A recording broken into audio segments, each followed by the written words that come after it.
spies in Joshua chapter 2. In the introduction here, Joshua replaced Moses. The Israelites stood at the door to the land of Canaan. They said to Joshua, "Whatever you have commanded us, we will do. And wherever you send us, we will do. We will go," should be.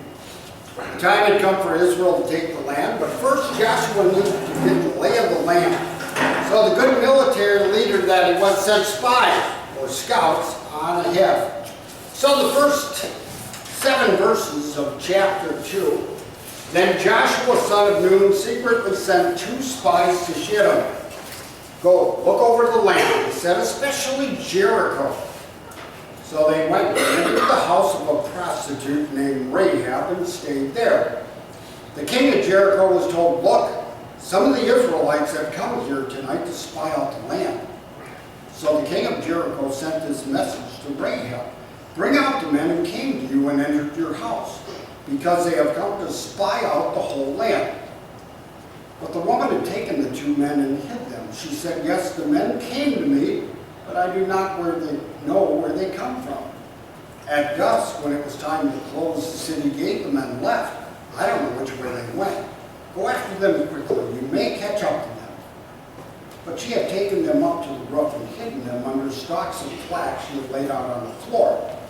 So the men set out in pursuit of the spies on the road that leads to the fords of the Jordan. And as soon as the pursuers had gone, the gate was shut. All right. Couple of questions here. First question here. Review the way Moses sent out the spies 38 years earlier. Now, contrast that with how Joshua sends out the spies. How did Joshua's methods keep the following from happening? Look at the first one.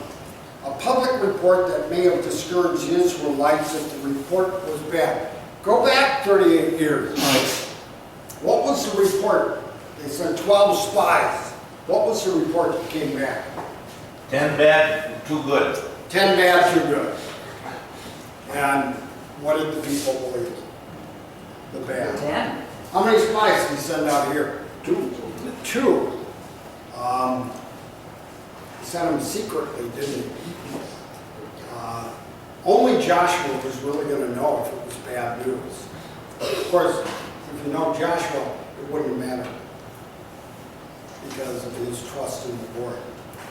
How about the second one there? Feeling on the Israelite parts that taking the entire land was too great a task. On their own, yes, not with God's help. It's kind of like,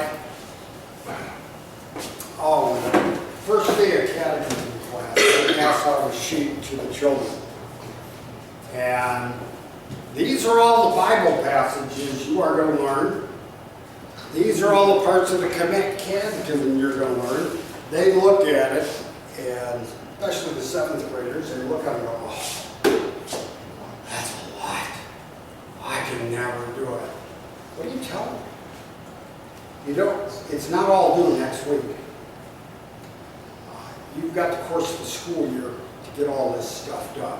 Take it one step at a time. And the Israelites need to remember that too. Yes, it was a vast land. Were they going to get it all overnight? No. They were going to be taking it step by step. The Lord was going to be directing them. Well, number 2, how might church leaders imitate Joshua's wise strategy when undertaking a building project or some other task? I think back to, I don't want to give away churches here, but I remember a church where actually one person in the church took it upon himself to tear the porch off of the parsonage and build a garage. There were a couple of little problems with it. First of all, he didn't tell us he's going to be tearing off our porch. And he never talked to the church about it. Of course, that was just one of the things. The other thing, he started building it. The church said, "Oh, sure, you might as well. You've already started." He never had a plan. remember the church council turned to him and said, what's it gonna look like? It's all up here. Not everything turned out real well. It wasn't planned out real well. Joshua was planning things out well with the Lord's help here. How about 3? What might have been, should be been, not been, on the spies' minds when choosing a house for a prostitute as a place to hide? Why go to a prostitute? That's the last place we're gonna look for them, no. Yeah, it wouldn't be strange or out of place for some strangers to show up at a prostitute's house. They wouldn't have been, eyebrows wouldn't have been raised at that. Well, number 4, God blew the spies' cover and no doubt caused them some tense moments. Yet he knew Rahab had come to faith and wanted to test her faith. How did Rahab fare in his test? She passed. Yeah. For the most part, it was good, right? Yeah, but she lied. She lied. She didn't have to lie. I mean, you look at times, you look at Jacob. He lied to get the birthright.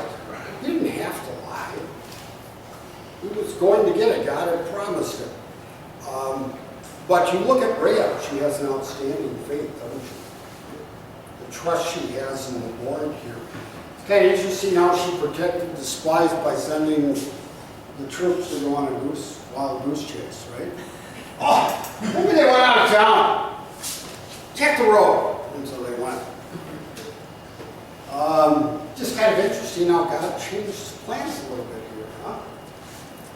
Which leads to number 5. Has God ever changed your life's plan and in the process put your faith to the test? If you want to share it, go ahead. Has he ever thrown a curveball at you? You had something planned and God had another plan. Probably has at some point. Sure, there's a lot. What's the saying? Man proposes, God disposes. A lot of times we have our plans, but God has something better in store for us. All right.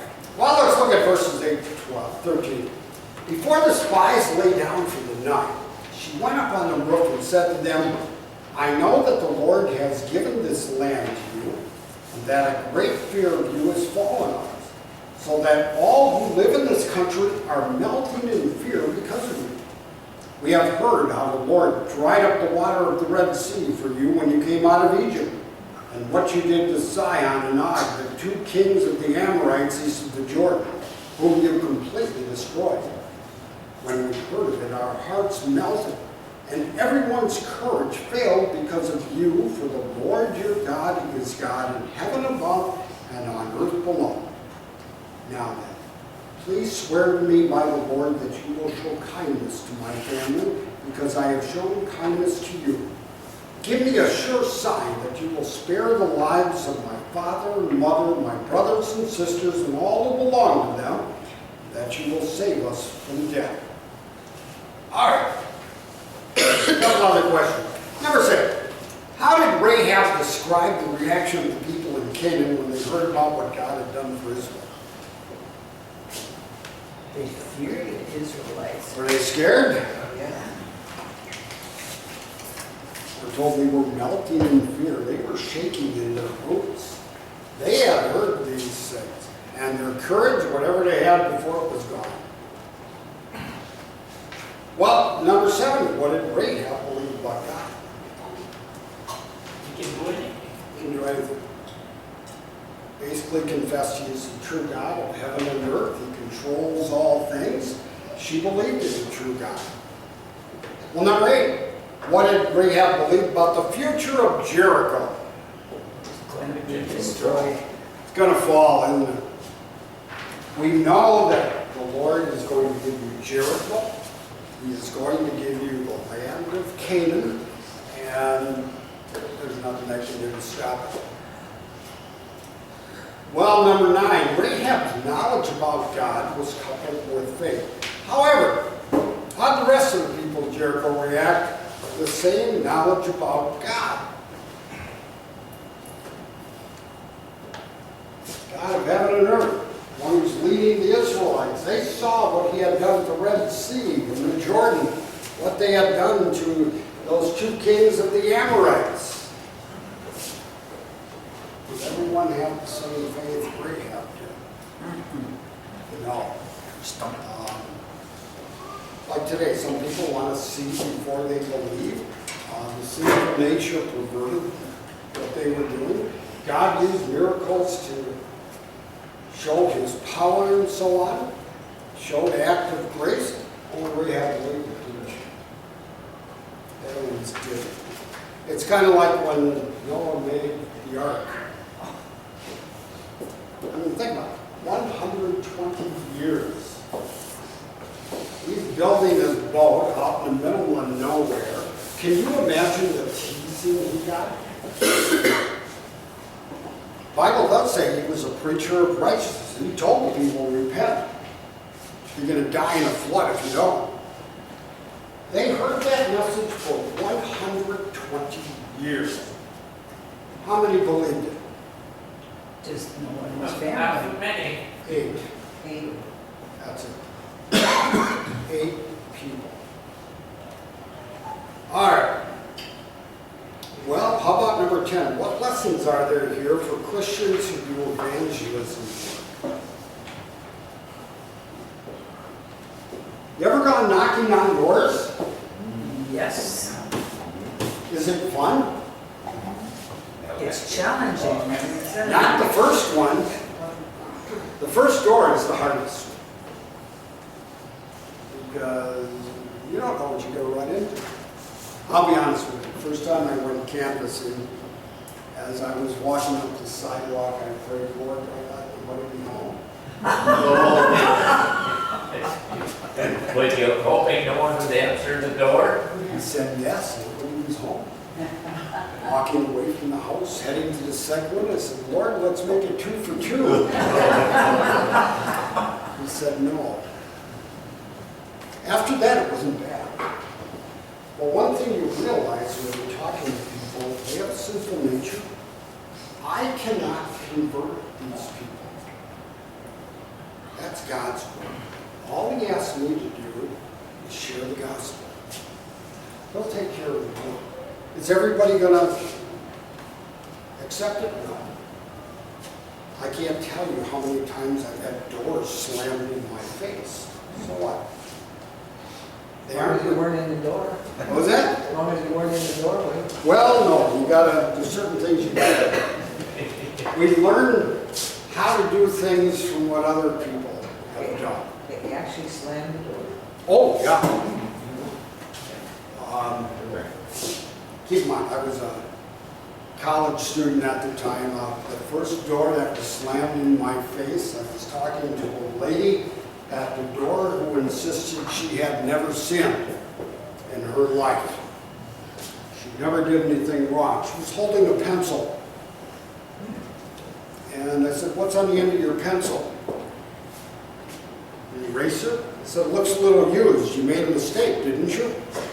That was about time she slammed the door. That was a mistake. But, yeah, and I took it personally. The first couple of times people slammed the door in my face. Then I realized they aren't rejecting me, they're rejecting the gospel. And is everybody going to believe? No. You mean you stop? No. There's someone I run into on my dog walks that, boy, he's told me a few things that I know all about his life, and I have invited him to church, told him about Jesus and so on. He's blown me off every time. First of all, is it going to stop me? No. Does that mean not every conversation I turn to him and say, "You going to come to church? Hear about Jesus?" I don't do that all the time. But can you be kind? Can you be nice? Can you show up with your actions? There's another lady that I have invited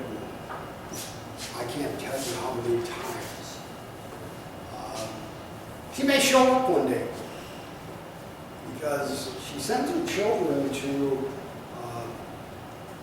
the preschool in North Mankato. The Jesus Loves Me. Maybe she goes to church there. No, she doesn't. She's Catholic in name only. And I said, well, your kids have sung at Christian funerals. And I said, so you're kind of acquainted with what a Lutheran church is. And I've invited her, every time I run into her, I invite her. Invite her to the corn feed. I'm planning on it. When I run into people, if we have an ice cream social or a corn feed, I let them know. Because they get to see Christians are not a bunch of stuck-up people. That's what's kind of nice when I'm on my walks. I do not take walks like this. Well, this morning I did. Okay. But I didn't have my tie on. But normally I'm in jeans and a shirt. And just casually witness. You can do it. It's not tough. The opportunity, if you listen, really listen to a conversation, you'll find a way to get it in. You can bring Jesus into any conversation. Today's a wonderful day. Tom and I like to joke about he loves this weather, I don't. It's a little too warm. Well, how can you bring Jesus into a weather report? Because you're going to run into people today, or we're going to talk about the weather. How do you bring them in? Who sends the weather? Who controls it? Jesus controls it. God Yeah. controls it. And Corn roll. he has control over the wind and the waves. Of course, I remember talking to somebody, it was a friend, we were talking about the weather. I brought up Jesus, and he didn't like Jesus. And I said, well, you keep that up, you're going to a place where the weather's a little bit hotter.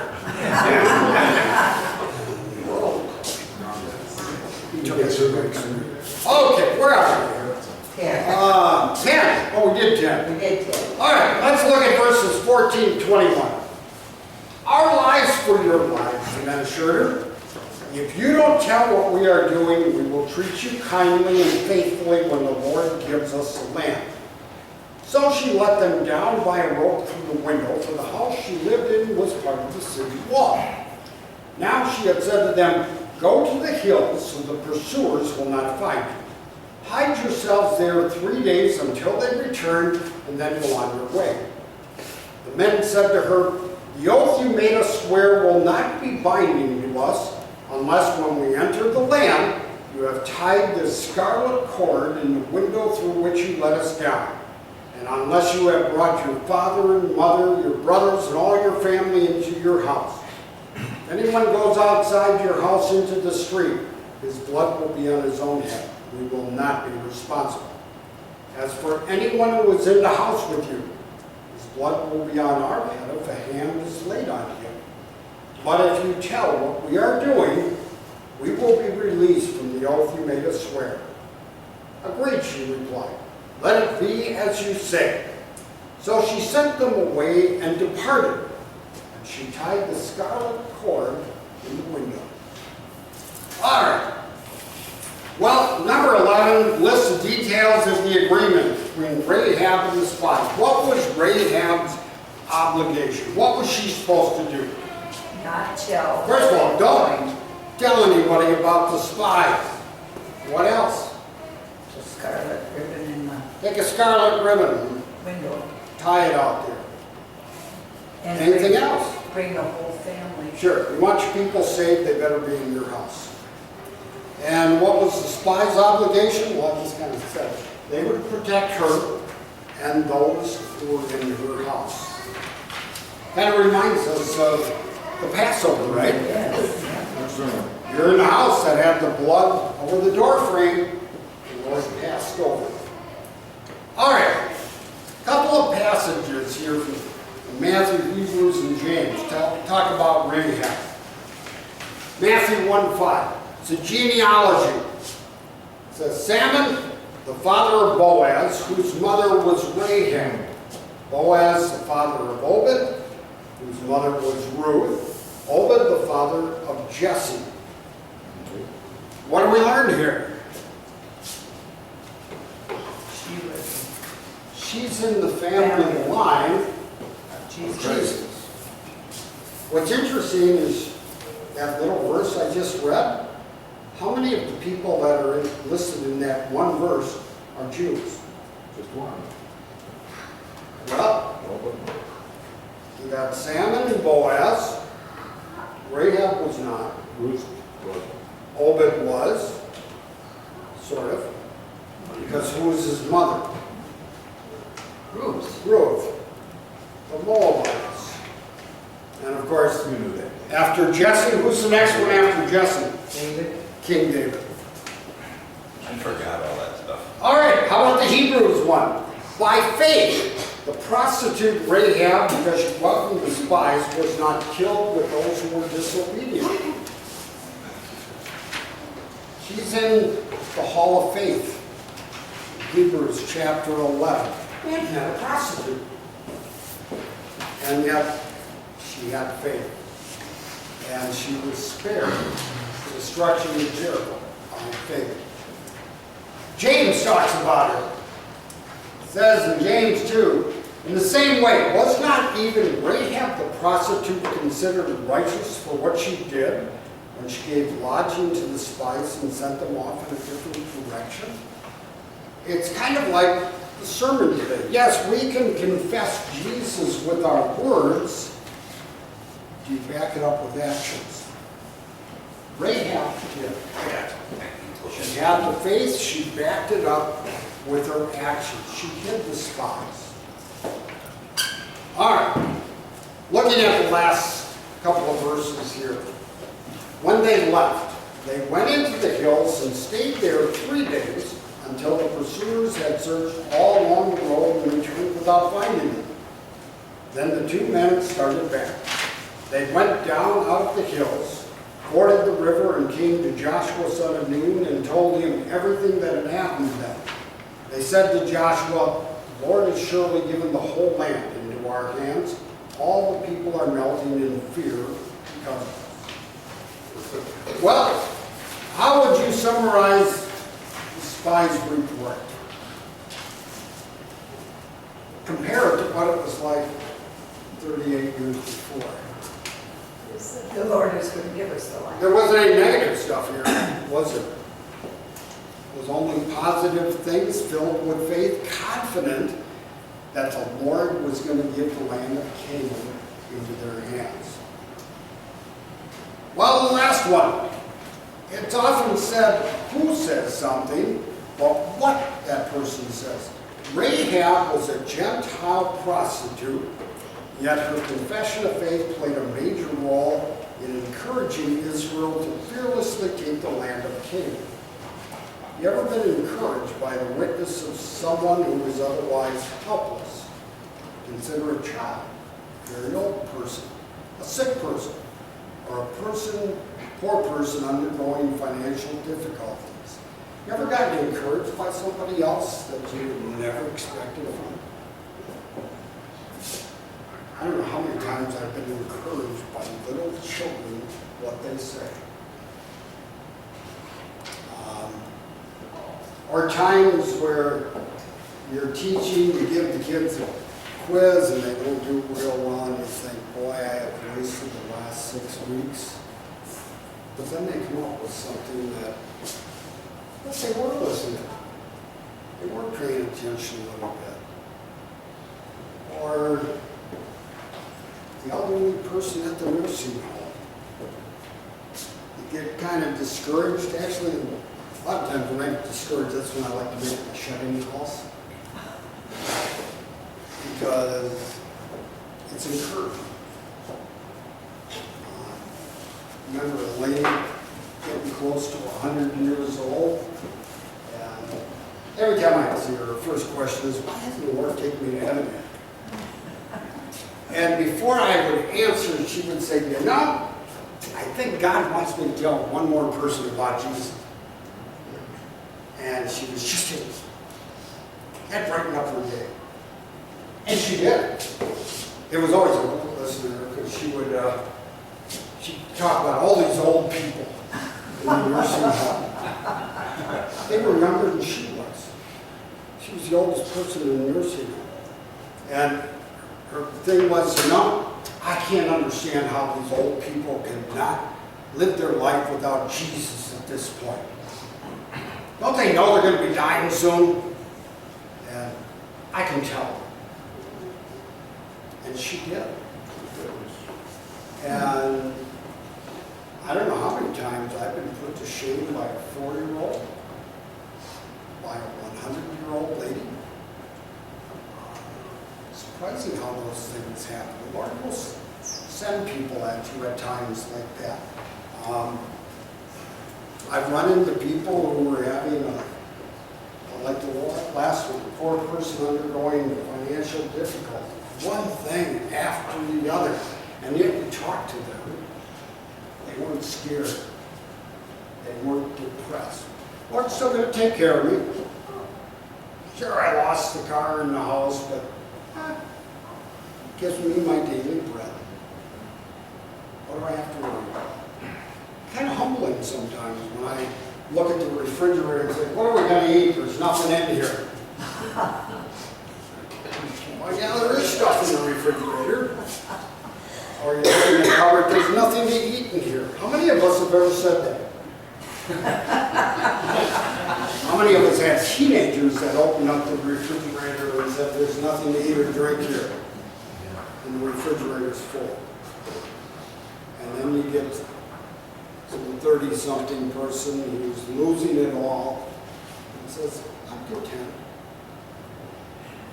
All right, you got any questions? Next week we'll hear about Jericho itself. In the summary there, about 38 years earlier, Moses had sent scouts into the land of Canaan. 10 of those scouts had said there was no hope for Israel to take the land. Canaanites were too powerful. Joshua also sent scouts into Canaan, but the outcome was different. Pessimism and lack of trust were replaced with faith in God's power and grace. We'll close with a prayer here. Dear Lord, you clear paths when we see only mountain. You open hearts where we see only the prospect of rejection. Help us today to realize that you are secretly working in people's hearts through your word. Amen. Well, you have a good day.